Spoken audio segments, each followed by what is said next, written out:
You're going to have a Republican majority in the House and a Republican majority in the Senate. And all these people who've been so tough and so mean and so nasty are going to be delivered subpoenas for every document, every conversation, every tweet, every email, because I think it's clear that these are people who are literally just running over the law, pursuing innocent people, causing them to spend thousands and thousands of dollars in legal fees for no justification. And it's basically a lynch mob. And unfortunately, the Attorney General of the United States has joined that lynch mob and is totally misusing the FBI. And I think when you have a Republican Congress, this is all going to come crashing down, and the wolves are going to find out that they're now sheep, and they're the ones who are, in fact, going to, I think, face a real risk of jail for the kind of laws they're breaking. So that was, of course, Newt Gingrich, the former House Speaker, saying that those Republicans who are investigating Trump and the January 6th insurrectionist mob are going to face jail time once Republicans take back control of Congress, the House of Representatives, and the Senate. I mean, what a clown show, right? Newt Gingrich is just simply being disgusting here, using the same violent rhetoric that got us into the into January 6th, right? That ramped up the vitriol and the violence towards politicians, both on the Democratic and Republican sides here, using words like tough, mean, and nasty to describe the lawmakers who are investigating the atrocious people who stormed the Capitol on January 6th. Save it, Newt. Save it. You're such a joke, right? We're just going to go down and break down, like, line by line, Newt Gingrich and the nonsense that he was spewing here. Talking about subpoenaing the Republicans and Democrats for their documents and their emails, the ones who are investigating the most corrupt president in the history of our country, the one who caused a deadly riot on the Capitol where our police officers, our security forces were killed, and an insurrectionist was killed. They're going to be the ones who are going to be subpoenaed for documents. Like, Newt Gingrich, man. Again, clown show. Simply a clown show. It's like who are they investigating, right? The documents. They're investigating Republican lawmakers, Trump, Fox News, like three of the most corrupt entities in the history of the world, right? And yet, no. They're going to be the ones who are investigating, the ones who are upholding our laws, our justice system. They're going to be the ones who are going to face the repercussions. Dude, I mean, whatever Fox News and Republicans will buy now, because you guys are buying just the most utter nonsense. The most utter nonsense. Like, your entire party is, like, lit up with a 5-alarm fire. You guys are spewing lava. I mean, you guys are melting, crumbling to the ground. And you're over here pointing at Democrats and Republicans, the ones on the committee, saying, no, you guys, there's smoke. There's gotta be a fire here. They're the ones on fire, not us. And, like, Newt Gingrich's hair is literally like,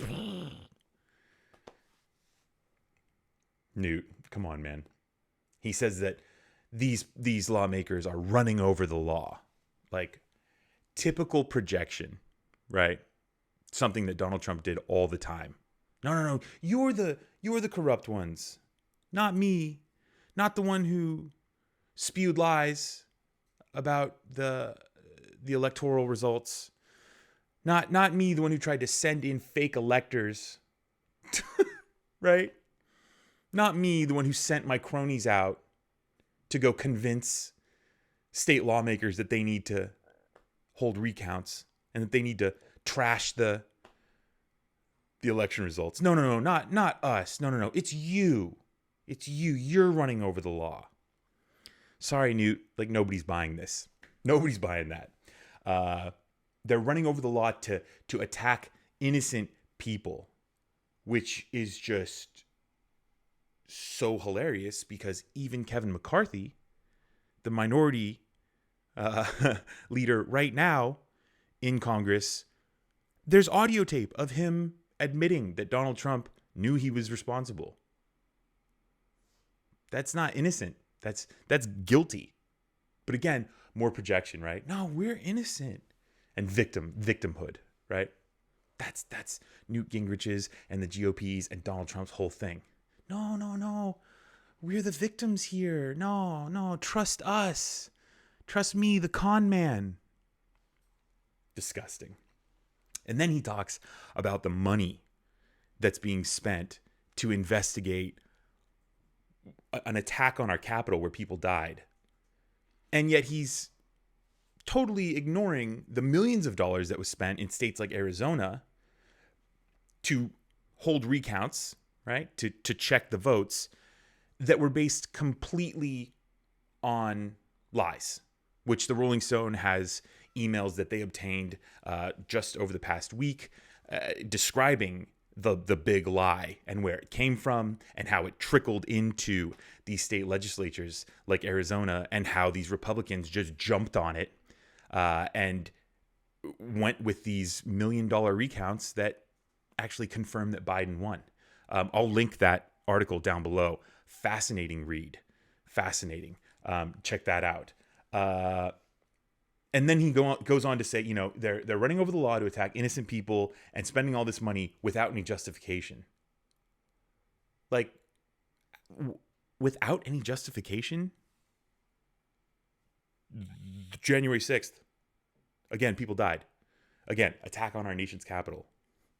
Any justification? Newt, what planet are you on, Newt? Oh, that's right. That's right. You're on the planet where the GOP can do no wrong. And then using words like lynch mob, using words that are like loaded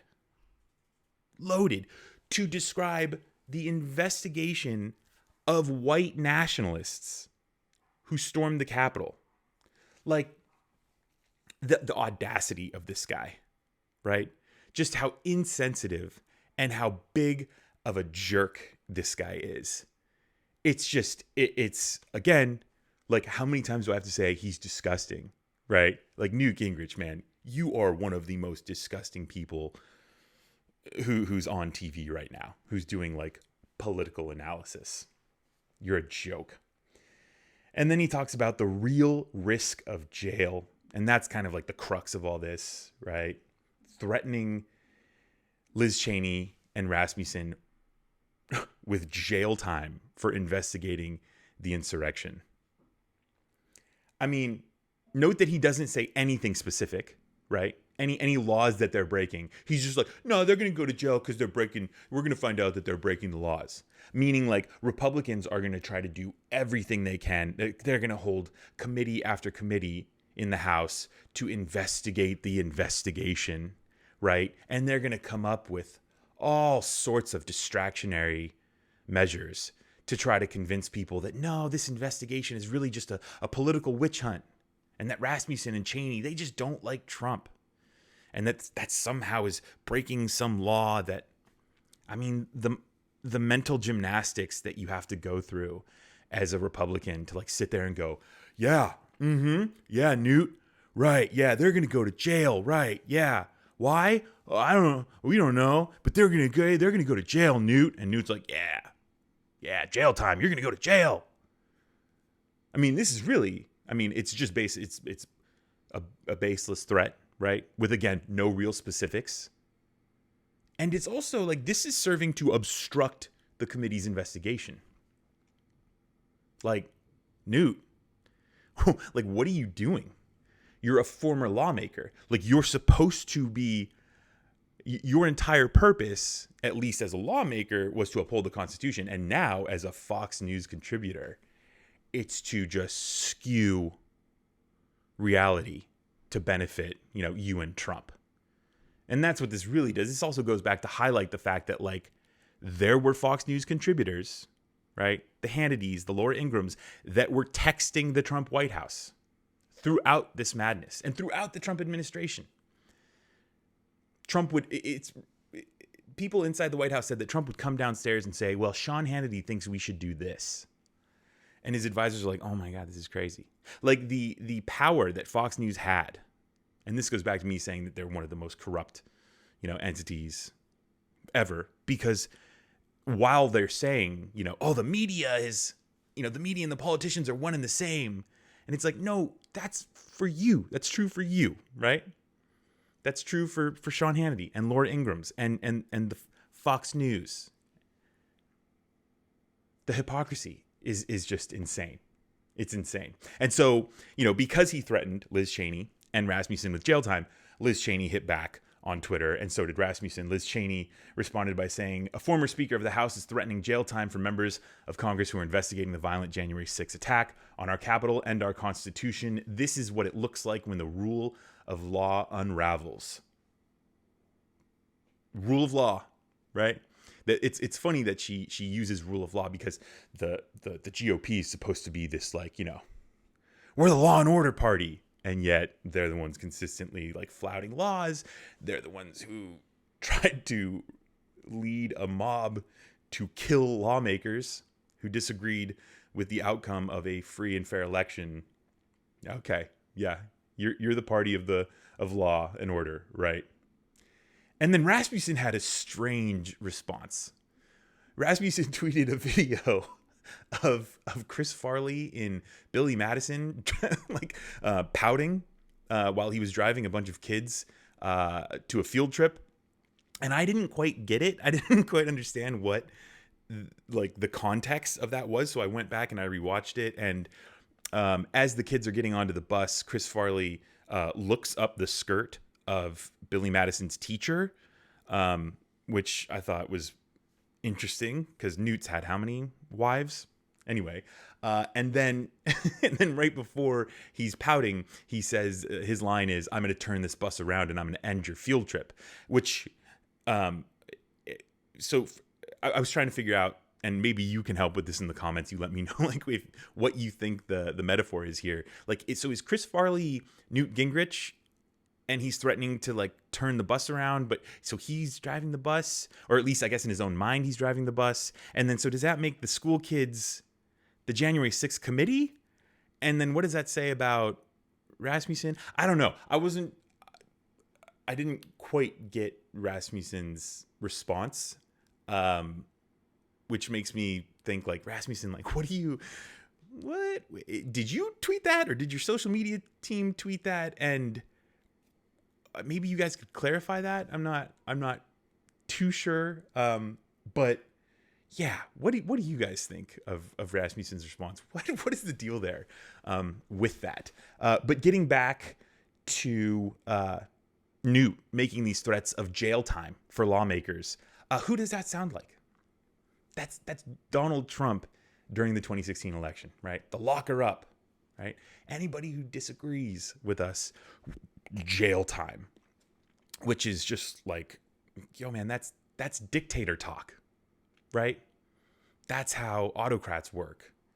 That's not how things are run in the United States of America, which is why you're on Fox News, right? Newt Gingrich, that's why you're there, because during your time as the House, you led us down in just the wrong path time and time again. I mean, Newt Gingrich was the one who when everybody would go home from the House floor, he would get up, and knowing that the C-SPAN cameras were still running, he would get up and he would give speeches like he was talking to a room full of representatives, well after the House had closed. Man, the guy is living in his own world, right? Which makes, it leads us to begs the question, right? Okay, so does Donald Trump have something on Newt Gingrich? Right? Which is why he's like, Newt, you get out there. And that's kind of the point I'm making about how he sounds like Donald Trump, is that Donald Trump has his hands all over these talking points, right? Calling them mean and nasty, saying that they're going after innocent people, right? But that they're going to be jailed. Oh, you'll see when it all comes out, you'll see, right? Donald Trump. Oh, you'll see when we look at these states, you'll see that I won. That wasn't true. Oh, you'll see I have a healthcare plan that'll replace Obamacare. That wasn't true. right? You'll see, oh, when we get power back, the sheep, the wolves will become the sheep. Oh, please. Oh, please. But this sounds a lot like Donald Trump, which makes me think that Donald Trump is not only coordinated and was the major reason for the January 6th assault on our Capitol, the deadly attack, the deadly insurrection. He's also leading and coordinating an obstruction campaign, right, for the January 6th committee. And so he's got either Newt Gingrich is indebted to him, Trump has something on Newt Gingrich, or Newt Gingrich may be staring down the barrel of a possible subpoena from this committee. And so he is invested in attacking them as well. But regardless, it's just empty threats, right? Empty threats from Newt, just like all of the empty threats from Donald Trump, basically all along. So Newt Gingrich, congratulations, you have embarrassed yourself. And again, like you guys continue to embarrass our country on the world stage. I mean, anybody watching this from overseas and anybody watching, from the Democratic liberal side is just kind of in awe of how crazy this all is, and the lengths that people are willing to go to claim that they're upholding democratic values while just straight undermining them.